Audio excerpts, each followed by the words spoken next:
Hi. Today I want to talk about how I am very suspicious of my own ambition. And I read an article the other day where the writer declared that the more they healed as a person, the less ambitious they became. And as soon as I read it, a familiar narrative started playing and I was like, holy shit, am I unhealed? Am I going to wake up one day and realize that all the drive I have, all of that hunger to create and make impact, I have that because I'm broken? And this was not at all what the writer was implying, but I am constantly suspicious of my own ambition, of my hunger to create, of my hunger to make and to connect and to be, quote unquote, like successful. And I think we see this sentiment a lot, this idea that ambition is a dangerous experience to feel, or it might be something that takes us too far. And there are so many creatives who speak to the trappings of ambition. You know, they speak of the emptiness they feel when they get what they aimed for, the goalpost moving, the what does any of this actually mean revelation, the I was just searching for validation, but the validation was never enough revelation. The one that I'm very, very sensitive to is then I finally realized that family was actually all that mattered and I should have been spending time with my kids and not working revelation. You know, as someone who doesn't want kids or doesn't have kids, every time I hear an author or an artist say that as they reflect on their success, I get that tiny voice that says, am I missing the fucking point? Am I going to get into my 50s or just later in life and think, oh, they were right all along. I shouldn't have tried so hard. I shouldn't have written so hard. I shouldn't have wanted so much. And then I end up asking the question, should I not be wanting? Should I just stop wanting things? I was put forward for consideration for a large TEDx talk the other day, which was perfect timing. It was going to go just before my book launch of We Need Your Art. And I was so excited because I love public speaking. Like TEDx sounds very cool. I felt like so much ambition.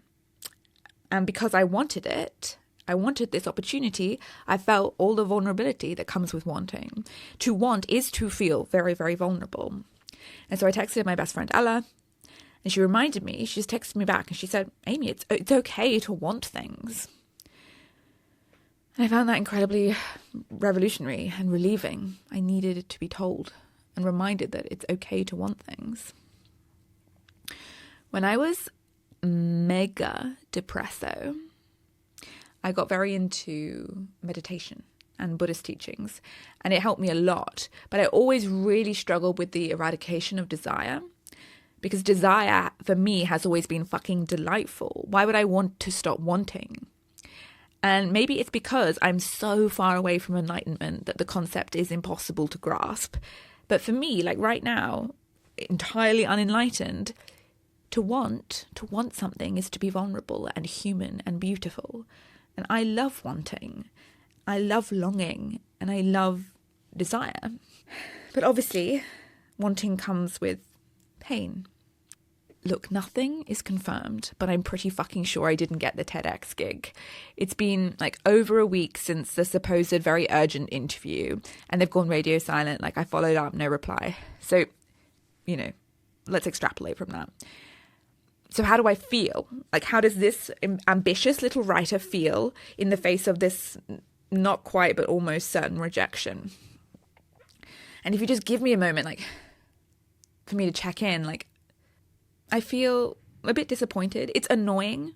This opportunity would have timed out so well for my book launch, and that's a bummer. But I can handle a bummer. I will eventually have an opportunity like that again. I have a very fierce trust in my inevitable success. I guess it wasn't meant to happen right now.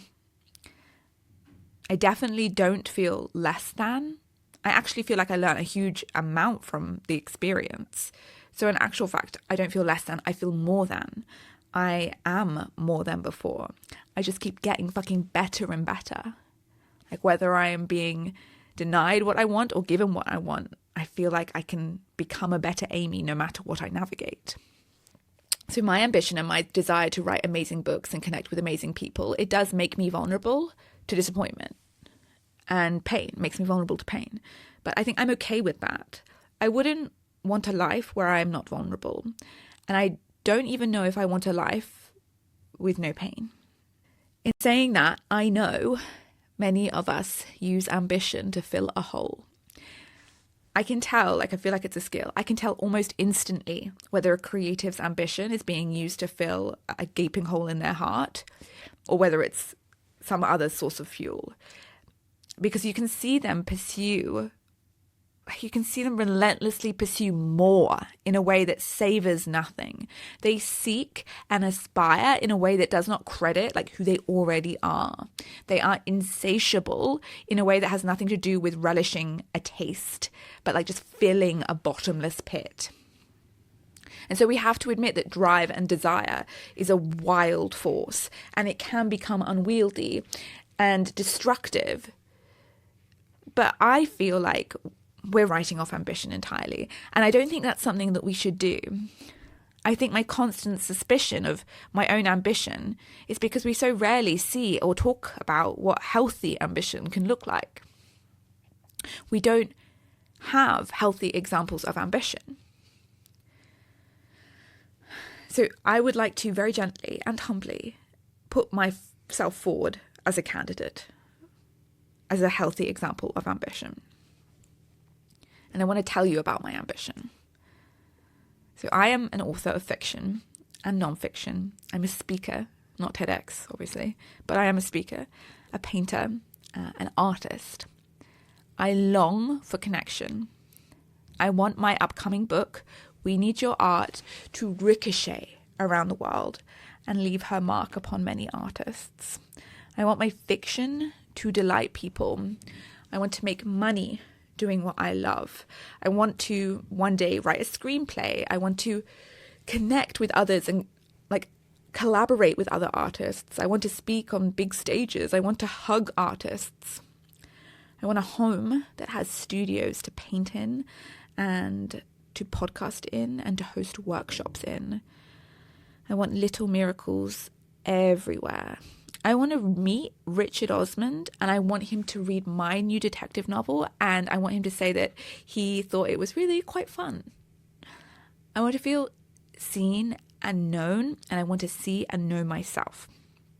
I want autonomy and peace and travel and excitement and opportunities and slow breakfasts and red wine in very, very beautiful and expensive glassware. I want cozy book signings in cute English bookstores.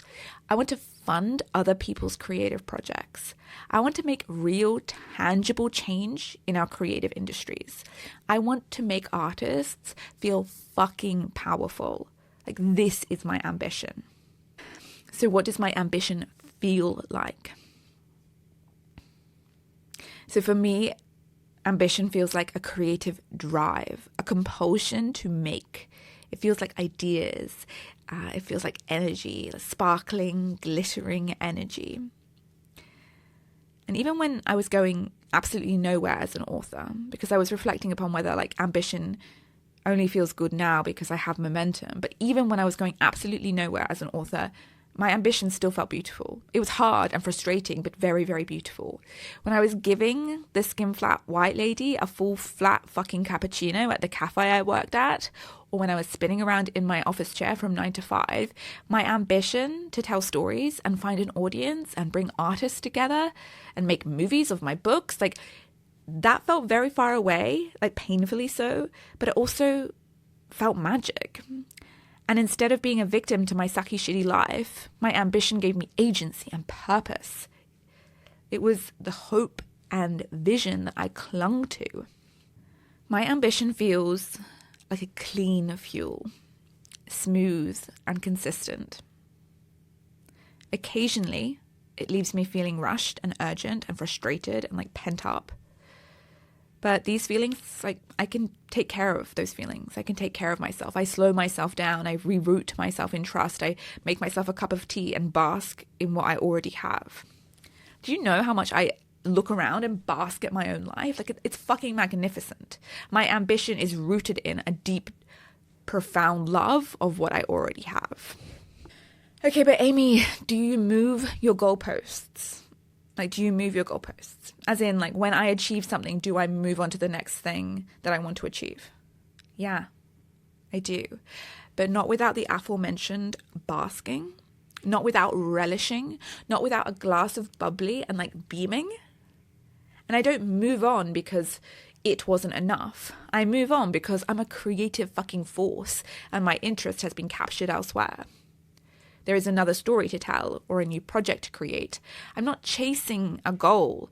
I'm moving instinctively with my creative flow. I have so much to do and I have so much to enjoy. But will you ever actually be happy, Amy? These are the questions I'm like asking myself. And my answer is, I am very, very happy right now.